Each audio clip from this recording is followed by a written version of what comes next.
If your topic can help anyone and everyone, that might be the exact reason why it's not actually helping you. Because when you're speaking to everyone, you're actually not connecting to anyone. Welcome back to Public Speaking Monetization Tips, where I help you leverage speaking opportunities so that you can showcase your business and get positioned as the expert. Today, we're going to be talking about niching down, getting crystal clear on who you're speaking to, where your clients are, and how to find those specific audiences. So make sure you grab your workbook. And if you haven't downloaded that yet, the link is down below in the show notes because this episode isn't just something to listen to and check off your to-do list. I actually want you to do the work and make the progress. One of the biggest mistakes that I see coaches, consultants, and service providers who want to use speaking to grow their business is that they say to me, my topic can help anyone. I can talk to everyone. Leadership does help everyone. Confidence does help everyone.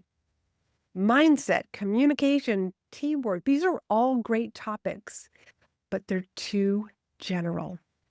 So when your talk can be for anyone, the event organizers, the coaches who are bringing you into their communities or their masterminds or podcast hosts don't see themselves in your audience, that's what keeps you from getting booked.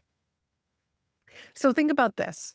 If your topic is leadership, is it leadership for new managers, maybe healthcare executives, women in tech? Maybe you talk about confidence. Is that for sales professionals who need to close more deals or founders who are pitching investors? Maybe you're talking about something like time management. It sounds so generic until you start to say it's for busy parents running service-based businesses. That is so specific, and that's what niching down is. It will position you as the go-to person in that industry. So let's get into the heart of this. Who are you really speaking to? So I want you to open up the workbook because we are going to go through a few questions to help you find your audience, your ideal audience. Answer these questions. Who gets the best results from your work? When you look back on all the past clients that you've worked with, who walked away saying, that changed everything for me? You made the biggest difference. You were the best investment I have ever made. So make a list of those people. Next question. Who do you love helping the most? Which clients energize you? Which ones drained you? Because learning from those that drain you, that you didn't have so much fun with, can actually be clues as to who you want to be working with. What projects did you love working on? Or what problem do you love to solve for people? I want you to go deep into this, like not just surface level, but what is the real pain and frustration behind it? And also, what are the words that your ideal client, your ideal buyer is using to describe that very pain or problem? And if someone were introducing you on stage, how would they describe who you are and who you help? Would they say something like, she helps everyone with communication? No, you don't want that. She helps emerging leaders speak with confidence. That's so specific. And the people who are your ideal clients who are in your audience are going to feel like, yep, she's my person. That's the person I need to listen to. That's the coach I need to hire. So do you see the difference between those two? She helps everyone with communication versus she helps emerging leaders speak with confidence.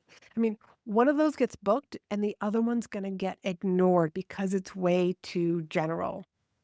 And here's one other question, because sometimes your audience will pick you.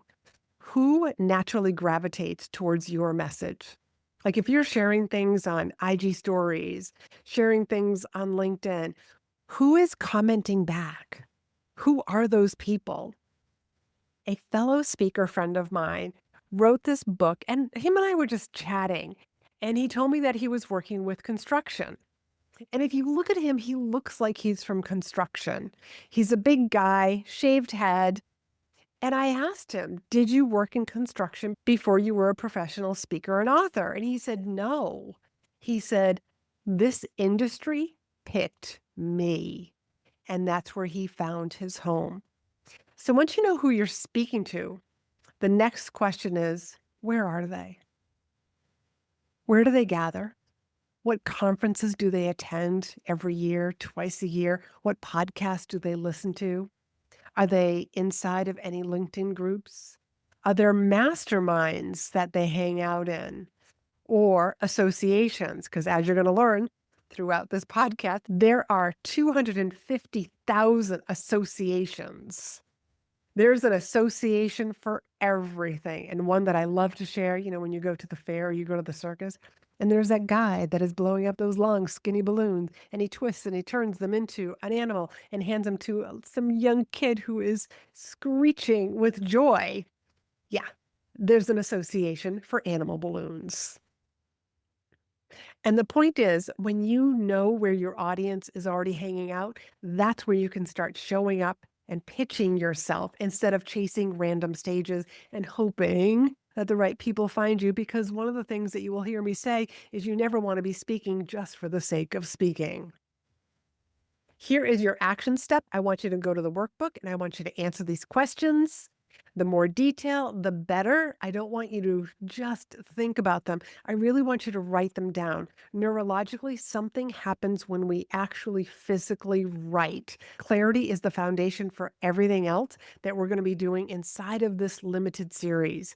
Because when you know who you're speaking to, you'll also know where to find them, what stories to share, and how to craft a talk that makes them say, "That's what I needed to hear." So if you haven't downloaded the workbook yet, that link is down in the show notes.